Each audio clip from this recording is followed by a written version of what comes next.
Salut tout le monde, Mathieu Marano ici de Final Cut Montréal. J'ai téléchargé ce matin Resolve 8.1 qui permet d'ouvrir des XML de Final Cut 10. On va voir comment on fait pour prendre un projet Final Cut 10 et potentiellement l'amener dans Final Cut 7 à travers Resolve. Et comment revenir ou prendre un projet existant dans Final Cut 7 pour l'ouvrir dans Final Cut 10 encore en passant par Resolve. Donc, restez avec moi les 10 prochaines minutes. On va faire ça ensemble. Donc, on commence par ouvrir Final Cut Pro 10 dans lequel j'ai déjà une séquence où j'ai monté quelques clips.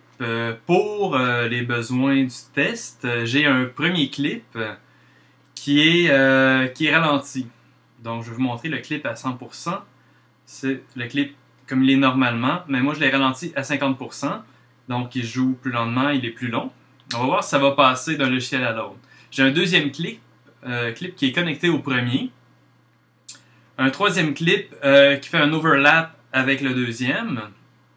Et qui se termine en fondu enchaîné avec un quatrième clip.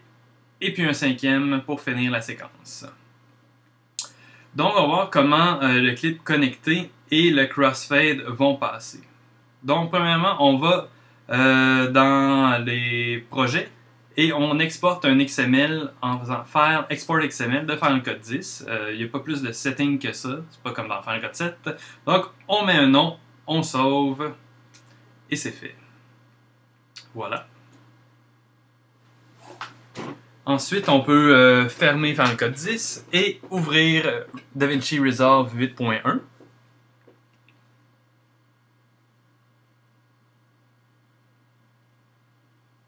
Une fois que Resolve est ouvert, on choisit notre user et on peut aller directement à l'onglet Conforme. Donc ici, on clique sur Load et on va choisir l'XML qu'on vient d'exporter. On s'assure que c'est le bon XML et qu'on a cliqué Automatically Import Sources. Donc automatiquement, il va aller chercher les clips que Final Cut 10 utilisait. On a notre premier clip qui a toujours son ralenti. Le deuxième qui a été mis sur une deuxième track. Notre troisième clip qui va jouer jusqu'au fondu enchaîné qu'on voit. Et puis, donc notre timeline est là au complet, sans problème. On va faire une petite correction de couleur dessus, juste pour voir la différence entre l'original et ce qui vient de Resolve. Donc, on va faire un petit colo bleu contrasté là-dessus. Je vais aller copier les colos sur tous les clips. Voilà. Le dernier qui sort un peu foncé, on va l'ajuster un petit peu. Voilà, on l'éclaircit et on va noir et on va rajouter un petit peu de bleu. Et voilà. Donc, on a une séquence colorisée. Maintenant, on va sauver notre séquence, ce qu'on aurait dû faire avant. Et on va faire les rendus. Donc, on va choisir un nouveau codec. Parce que ces clips-là avaient été tournés en H264. On va les faire des rendus en ProRes 422. Et on va trouver un endroit où mettre les rendus. J'ai déjà fait un dossier pour le projet que je vais sélectionner. Et je vais rajouter un /render dans la boîte pour que Resolve crée un dossier où mettre les rendus. Voilà, rendu. Les rendus sont assez rapides. On part du H264, on va vers du ProRes 422. Sur un iMac sans quadro, sans carte de sortie, c'est déjà plus rapide que du temps réel. Il ne reste que quelques secondes. Et voilà. À ce moment-ci, on peut fermer la fenêtre de rendu et retourner dans l'onglet Conform. À l'onglet Conform, on s'assure dans le Timeline Management de sélectionner le bon timeline, celui qu'on veut exporter. Et on clique sur Export. Et on s'assure d'être dans le bon dossier et on choisit XML File. Et on sauve. XML File, c'est le format de fichier pour Final Cut 7. Ne pas se tromper avec la deuxième option. Ferme Resolve et on revient et on ouvre Final Cut 7. Un nouveau projet, File, Import XML, et on va chercher l'XML qu'on vient de créer. Et voilà, on a le timeline dans Final Cut 7. Donc on est passé d'un montage dans Final Cut 10 à travers Resolve pour faire la color correction. Et maintenant, on est dans Final Cut 7 avec le même timeline. Les time warp ont passé. Donc on a toujours un clip à 50%. On a notre deuxième clip qui était connecté dans Final Cut 10, mais maintenant qui est sur une autre piste. Et on a un Cross Dissolve. Mais problème, le Cross Dissolve n'en est plus un, c'est maintenant un Cross Zoom. Écoute, c'est un problème de... Dans l'XML, ça l'a pas passé comme on voulait, mais c'est très facile de remplacer le Cross Dissolve. Donc, et voilà, c'est fait. Et notre dernier clip, toujours avec le Color Correction bleuté qu'on a fait à l'étape précédente. Donc, qu'est-ce qu'on essaie maintenant? Est-ce qu'on essaie de... Maintenant, on a un timeline dans Final Cut 7. On va essayer de le renvoyer dans Final Cut 10.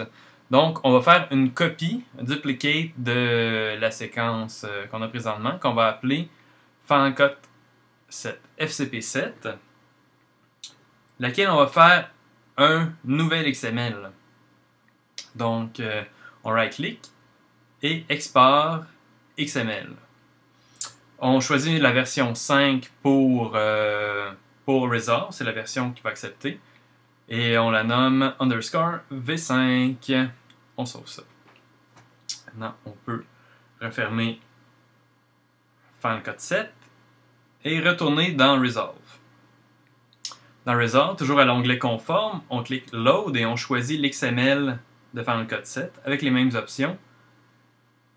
Et on s'assure d'avoir le bon timeline de sélectionner. Et on voit encore une fois que toutes les cotes, toutes les pistes, tous les effets ont passé de Final Cut 7 à Resolve.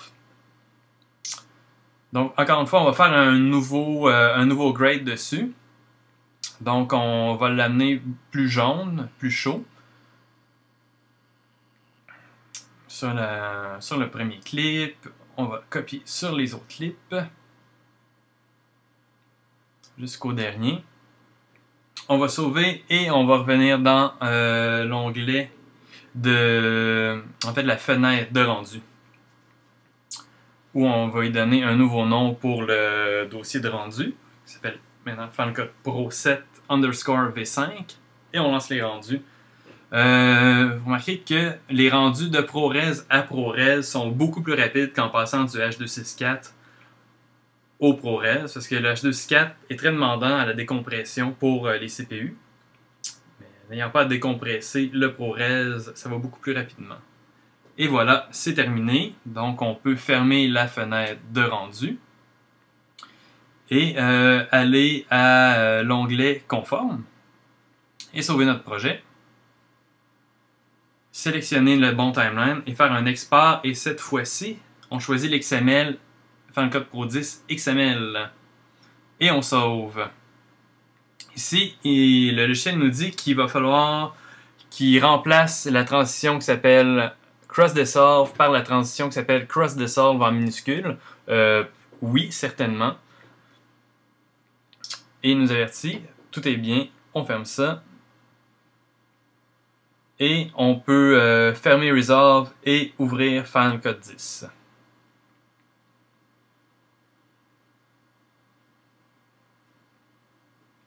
Dans Final Cut 10, j'ai mon ancien timeline, mon offline, disons. J'ouvre la fenêtre des projets et je vais importer l'XML qui s'appelle Final Cut Pro 7. Et voilà, j'ai mon timeline de Final Cut Pro 7 qui est rendu dans Final Cut Pro 10. Donc on a un clip à 50% au début. On a notre clip qui est connecté toujours au même endroit. On a le crossfade qui était remplacé par un crossfade. Et ça joue jusqu'à la fin. Les codes sont raccords. Il n'y a aucun problème. La seule particularité en passant par Resolve, c'est que le son ne suivra pas. Mais c'est déjà merveilleux de pouvoir passer de Final Cut 10 à Final Cut 7. Et de Final Cut 7 à Final Cut 10, par Resolve, c'était Mathieu Marano pour Final Cut Montréal. Merci, à bientôt.